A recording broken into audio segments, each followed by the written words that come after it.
Assalamualaikum warahmatullahi wabarakatuh. Selamat siang dan salam sejahtera bagi kita semua.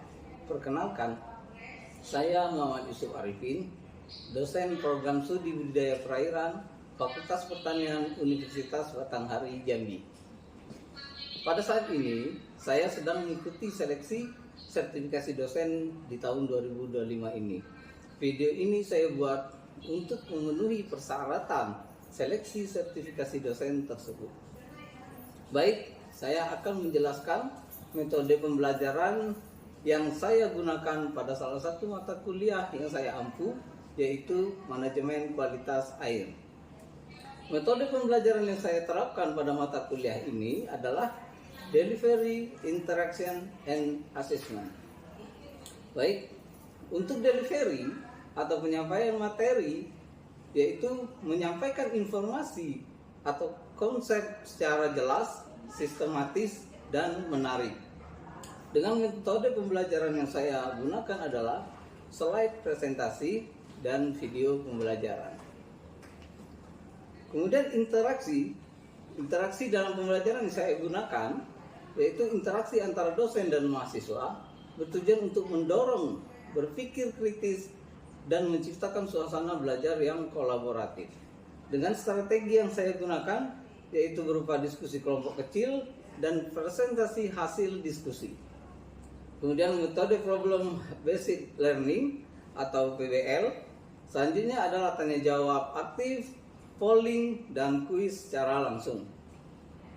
Simulasi studi kasus nyata sesuai dengan konteks materi yang disampaikan juga dijadikan sebagai strategi dalam pembelajaran ini.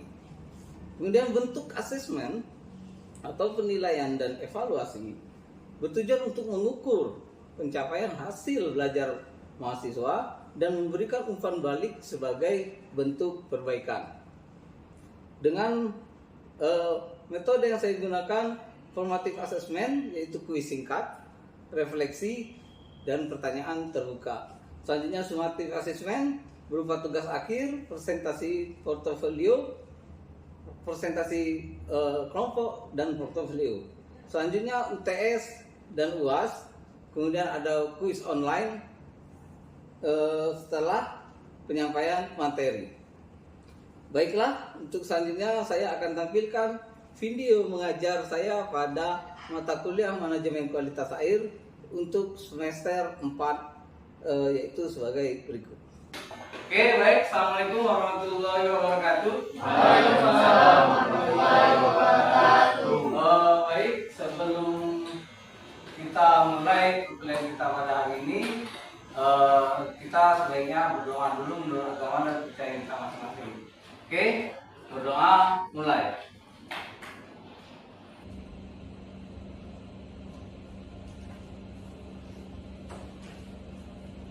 Berdoa selesai.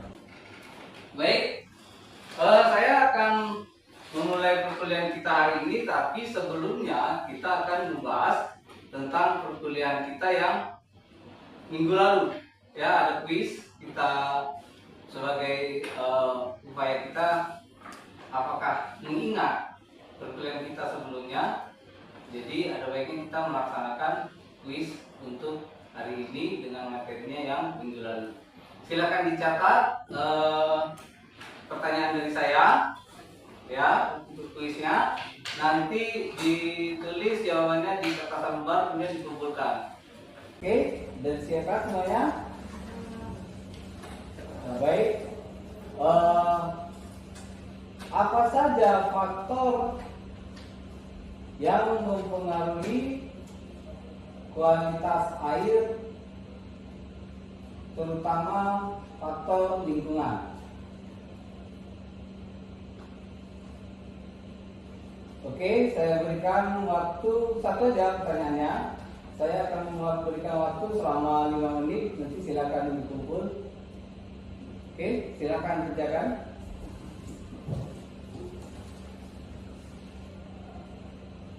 Baik, saya kira cukup. Ya, silakan dikumpulkan ke depan.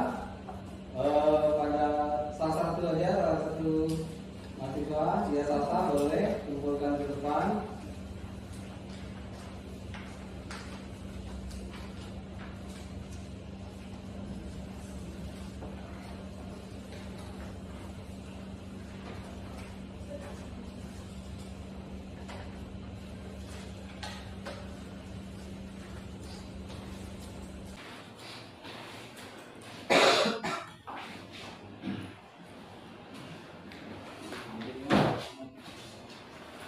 Ya.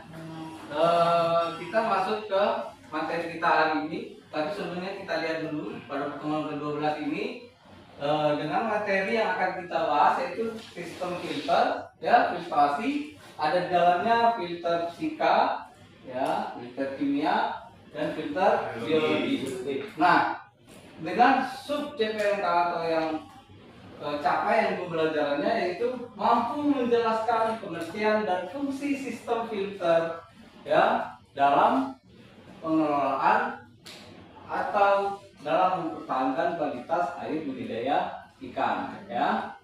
Nah, metode pemilihan kita yaitu di sini terlihat ada presentasi kelompok, ya, kelompoknya sudah kita bagi, ya, ini sudah berjalan yang ketiga, ya, kelompok 3 untuk hari ini. Nah, kemudian ada diskusi kelompok, kemudian nanti pembahasan materi diskusi akan saya yang berikan, ya, tapi setelah kalian berdiskusi, ya, berdiskusi nanti kelompok yang lain silakan ajukan pertanyaan, nanti dijawab oleh kelompok yang presentasi ke depan, ya. Selanjutnya itu akan terjadi proses diskusi yang nanti akan ketemu jawabannya. Kalau ada jawaban dari presentasi kelompok yang berpresentasi, ya, nanti kalau ada yang salah dia saya yang menjelaskan lebih lanjut. Oke, untuk hari ini yang melakukan presentasi kelompok yaitu kelompok 3 dengan tema sistem filtrasi, filter fisika, kimia maupun biologi. Pada kelompok 3 silakan untuk mempresentasikan tugas kelompoknya.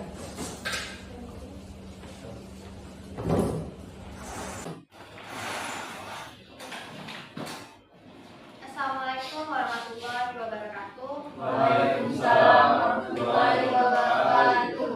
Salam sejahtera bagi kita semua. Sebelumnya saya ingin mengucapkan terima kasih kepada Bapak Muhammad Yusuf Arifin, SPIMSI, selaku dosen mata kuliah manajemen kualitas air, dan teman-teman atas waktu, tempat, dan kesempatan yang telah diberikan. Perkenalkan, kami dari kelompok 3 dengan saya Taufika Putri dan teman saya Jerianto. Kami pada kesempatan kali ini akan mempresentasikan hasil PowerPoint yang telah kami buat dengan judul Sistem Filter Air yang akan dibacakan oleh teman saya. Pada teman saya persilakan. Terima kasih kepada Mas atas pembukaannya. Tapi kami dari kelompok 3 akan menerangkan materi tentang sistem filter air, yang mana ini adalah subjek tentang manajemen kualitas air. Pendahuluan, sistem filter air adalah rangkaian alat atau metode yang digunakan untuk menyaring kotoran kimia ataupun mikroorganisme dan kontaminan lainnya dan dalam air, sehingga air menjadi lebih bersih dan aman untuk digunakan atau dikonsumsi. Next. Nah, untuk tujuannya adalah pertama seperti menyaring kontaminan fisik seperti pasir, lumpur ataupun seperti endapan. Yang kedua ada menghilangkan zat kimia berbahaya seperti klorin, bata barat ataupun senyawa organik. Yang ketiga untuk membunuh atau mengaktifkan mikroorganisme patogen seperti bakteri dan virus. Dan yang keempat untuk meningkatkan parameter kualitas air agar sesuai dengan standar kebutuhan kesehatan. Nah, untuk kelas-kelasnya begini 3, yaitu fisika dan biologi. Yang pertama adalah filter fisika. Jadi filter ini adalah metode pemurnian air yang menggunakan proses fisik seperti filtrasi, sedimentasi dan aerasi untuk menghilangkan kontaminan tanpa menggunakan bahan kimia. Filter ini berfungsi menyaring partikel padat dan zat yang tidak diinginkan dari air dengan memanfaatkan metode media berpori seperti pasir, kerikil dan juga karang. Nah, untuk manfaatnya yaitu tidak memerlukan bahan kimia sehingga ramah lingkungan dan aman untuk konsumsi. Dan juga relatif mudah diterapkan dan dikelola, terutama untuk skala kecil. Dan juga memiliki gaya yang lebih terjangkau dibandingkan dengan metode penyaringan air lainnya. Nah, 2, filter kimia. Jadi filter ini menggunakan prinsip kimiawi untuk menghilangkan kontaminan dari air. Ini berbeda dengan yang mekanis atau fisika yang menyaring dengan secara fisik. Filter ini bekerja dengan menyerap atau menghilangkan ataupun mengubah zat kimia yang tidak diinginkan dalam air. Nah, untuk fungsinya itu digunakan untuk menghilangkan ataupun mengurangi zat-zat seperti klorin, pestisida dan juga logam berat serta zat yang berbahaya. Yang ketiga ada filter biologi. Jadi filter ini adalah metode penyaringan air yang menggunakan bakteri untuk menghilangkan kontaminan dalam air. Nah, bakteri tersebut berupa seperti hidup di media filter seperti pasir, batu ataupun media khusus lainnya. Nah, akan tetapi mengurangi zat berbahaya seperti amonia dan juga nitrit menjadi nitrat yang lebih aman. Proses ini merupakan bagian dari siklus nitrogen alami yang fungsinya yaitu menghilangkan kontaminan filter biologi. Baik, mungkin sekian dari kami. Kembali ke Baik, pembaca. kami akan membuka sesi pertanyaan untuk teman-teman yang ingin bertanya. Boleh dipersilakan angkat tangan dan sebutkan nama. Ayo, silakan perwakilan dari setiap kelompok ya. Kan ada 3 kelompok lagi. Nah, silakan siapkan pertanyaannya dan berikan pertanyaan dari kelompok masing-masing. Nanti akan dijawab oleh Salsa atau Jerry. Oke, silakan. Ya, silakan dari kelompok berapa? Silakan namanya. Nah, saya Majukan Devi, perwakilan dari kelompok 1. Pertanyaannya yaitu bagaimana proses penyerapan amonia oleh filter fisika jika pori-pori filter tidak sesuai dengan ukuran partikel atau bahan gunakan. Terima kasih. Silakan langsung dijawab dulu juga boleh. Atau mau dikumpulkan dulu? Oke, silakan. Assalamualaikum warahmatullahi wabarakatuh. Saya perwakilan dari kelompok 2 atas nama Deliza Darwani ingin bertanya pada kelompok 3, bagaimana proses penyerapan amonia oleh filter kimia? Pertanyaan selanjutnya. Terima kasih. Perkenalkan, nama saya Mas Danielson. Saya ingin bertanya, sebelumnya saya perwakilan dari kelompok 4 ingin bertanya bagaimana mekanisme kerja filter biologis terhadap tanaman air. Selanjutnya, kelompok terakhir. Saya Ahmad Jafar ingin bertanya, apa ada jenis filter biologi yang dapat digunakan sebagai filter saturasi tumbuhan air dan bakteri? Iya. Oke, terima kasih untuk teman-teman yang sudah bertanya. Izin menjawab pertanyaan saya. Untuk saudara Fadri, pertanyaannya adalah bagaimana proses penyerapan amonia oleh filter fisika jika pori-pori filter tidak sesuai dengan ukuran partikel atau bahan endapan? Jawabannya adalah tidak menyerap amonia secara langsung jika pori-pori tidak sesuai, bahan organik lolos atau bersumbat, sehingga kadar amonia meningkat akibat pembusukan. Oke, untuk saudari Liza, pertanyaannya adalah bagaimana proses penyerap amonia oleh filter kimia? Jawaban kami adalah menyerap amonia terutama NH4 positif secara langsung melalui absorbasi atau pertukaran ion. Media umumnya biasanya zeolit, karbon aktif, resin pertukaran ion. Untuk kelompok 4, Bang Masri, bagaimana mekanisme kerja filter biologi oleh tanaman air?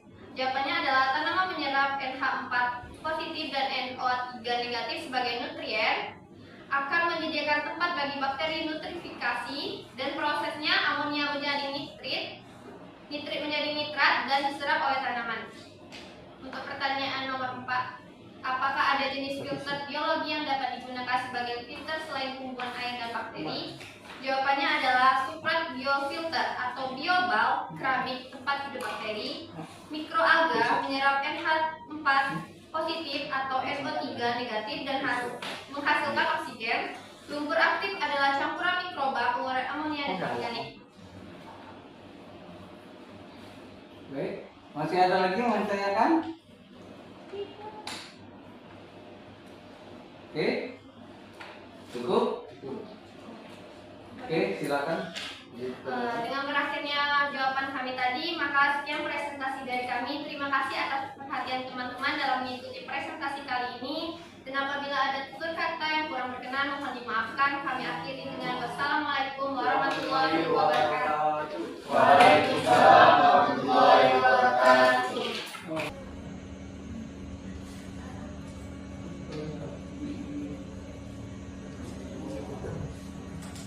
Baik ya.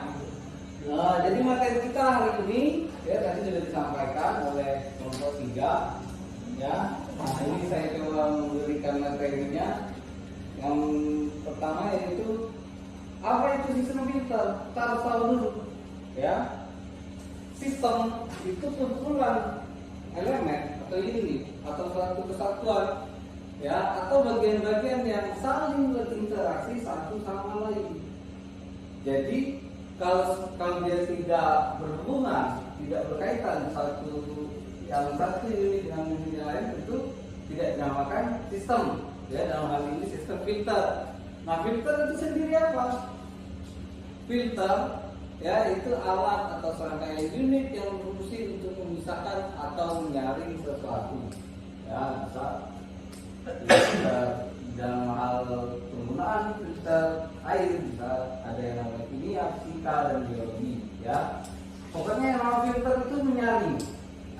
Oke, menyaring apapun yang bisa disaring itu alatnya namanya filter ya. Nah, jadi bisa disimpulkan sistem filter adalah rangkaian alat dan metode yang digunakan untuk menyaring endapan ya, menghilangkan kontaminan ataupun apa saja yang sifatnya bisa disaring ya oleh alat-alat filter yang ada di dalam air. Oke, karena kita berbicara di dalam air ya, bukan yang di luar air. Kalau di luar air bisa namanya filter udara ya, macam-macam ya. Nah, selanjutnya proses filtrasi itu dia melibatkan beberapa teknik atau metode penyaringan. Yang pertama fisik. Ada yang tahu fisik? Fisik itu apa? Secara garis besarnya. Yang dapat dilihat atau diukur Oke. secara langsung. Baik. Ya, jadi apapun yang dapat dilihat itu adalah penampakan fisik namanya ya. Ya. Fisik kelihatan. Jadi seperti endapan-endapan itu disaring oleh filter fisik, filter yang nampak, filter yang kelihatan. Ya. Selanjutnya ada filter kimia dan ada filter biologi. Kalau kimia tentu berhubungan dengan senyawa kimia. Biologi tentu berhubungan dengan makhluk hidup atau mikroorganisme. Boleh. Ya, bukan hanya mikroorganisme kan, tanaman air kan pokoknya yang namanya makhluk hidup. Tentu ada beberapa yang bisa digunakan sebagai alat filter biologi. Nah, filter fisik itu fungsinya memisahkan antara partikel ya yang padat di dalam air berdasarkan ukurannya dengan teknik atau caranya itu menyaring. Tadi sudah ditanya oleh kelompok berapa tadi? Kelompok 1 yang nanya. Bagaimana proses penyerapan? Ya, kalau monyet tadi sudah bisa dijawab, nggak bisa langsung. Tapi dia kalau filter fisik biasanya hanya untuk menyaring partikel-partikel berupa endapan. Endapan dalam air apa aja? Yang dari budidaya ikan, ada yang tahu?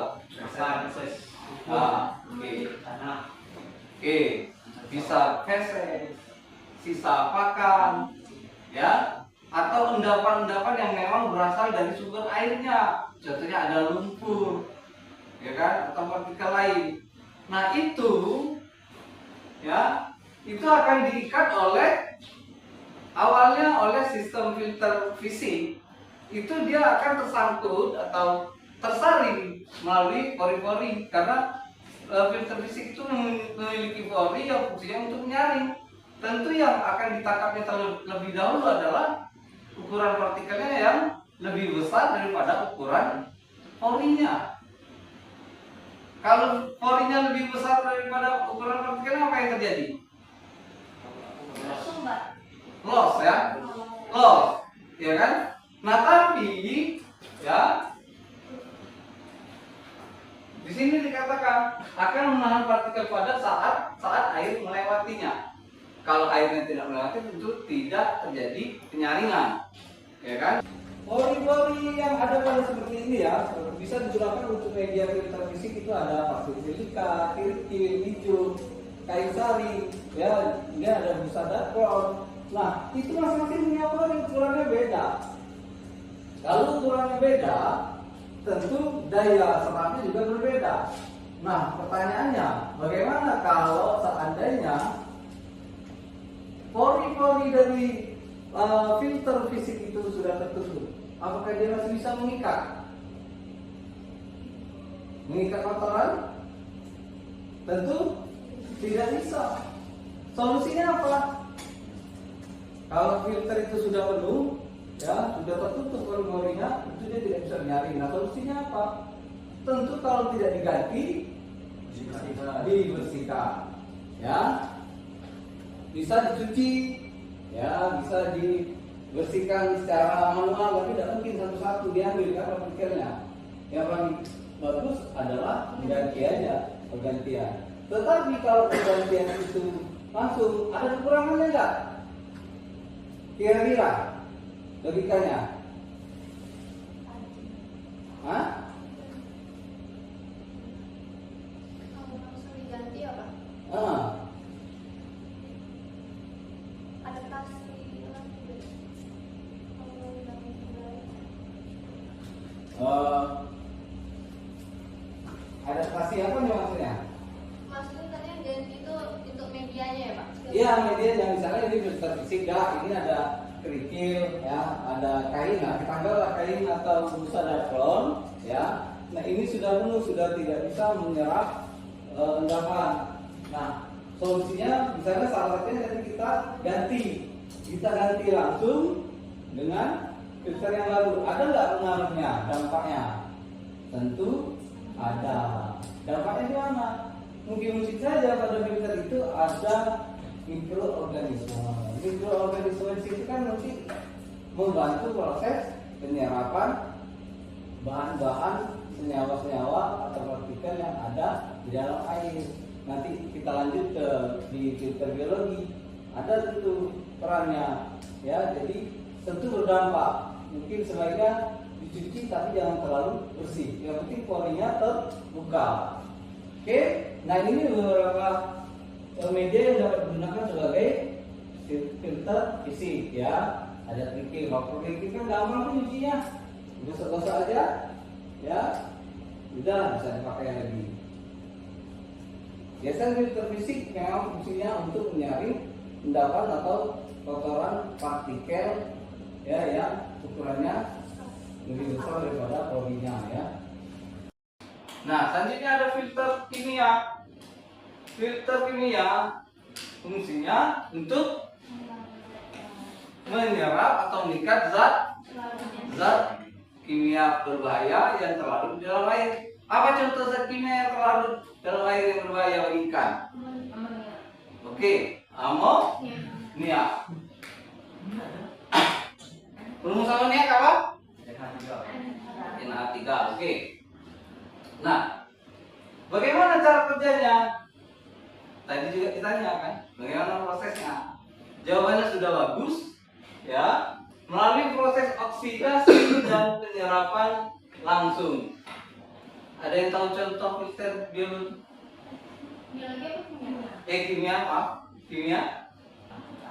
Ya, bisa menggunakan karbon aktif, bisa menggunakan gladi ataupun arang aktif. Ya, tadi yang nanya ini penyerapan filter kimia gimana siapa? Kelompok berapa? Kelompok 2. Coba bisa diulangi pertanyaannya? Bagaimana proses penyerapan amonia oleh filter kimia? Oke, sekarang dengarkan lebih baik ya. Karbon aktif, ini kita ambil contoh karbon aktif ya dalam menyerap amonia. Karbon aktif itu memiliki ion negatif. Pertanyaan dulu nih, negatif positif atau netral? Setahu kalian aja dulu. Iya, Pak. Iya, Negatif. negatif. Itu ada apa? Iya. Ya. Negatif. Positif atau negatif, ya. Jadi begini ini namanya, bentar ya. Nah, karbon aktif itu ionnya negatif yang berasal dari ion hidrogen yang terlepas dari gugus hidroksil. Ya, hidroksil dan karboksil ya, itu sudah dipelajari di kimia dasar ya. Nah, pelepasan ion ini yang menyebabkan gugus fungsi tersebut berubah menjadi anion atau bermuatan negatif ya, sehingga secara otomatis karbon aktif itu bermuatan negatif. Kita lanjut. Bagaimana dengan amonia? Ya, ingat karbon aktif tadi muatannya negatif. Amonia itu molekul netral, secara umum dia netral. Oke, situ ada dia terdiri 1 atom nitrogen dan 3 atom hidrogen, itu terikat oleh ikatan yang kovalen atau kovalen kuat. Kemudian kita masuk lagi filter biologi. Filter biologi itu fungsinya untuk mengurai zat organik ya, terutama seperti amonia. Seperti tadi sudah dijelaskan juga proses perombakan amonia menjadi nitrit, nitrit menjadi nitrat. Itu prosesnya apa namanya? Nitrifikasi. Ya, nah dalam proses itu ada namanya peran mikroorganisme. Ada bakteri nitrifikasi ya. Nah itu prosesnya untuk mempercepat perubahan amonia menjadi nitrit, nitrit menjadi nitrat. Kalau dia bertahan di amonia dan nitrit saja, nggak ada bantuan dari bakteri tadi, tentu daya racunnya akan tinggi. Tapi begitu ada bantuan dari bakteri, sehingga prosesnya cepat menjadi nitrat yang lebih ramah atau lebih tidak beracun dibandingkan nitrit. Karena yang paling berbahaya itu sebenarnya nitrit di dalam air dan amonianya itu akan mempengaruhi proses pertumbuhan ikan, bahkan bisa mengganggu kelangsungan hidup. Ya, bahkan kalau dia sedang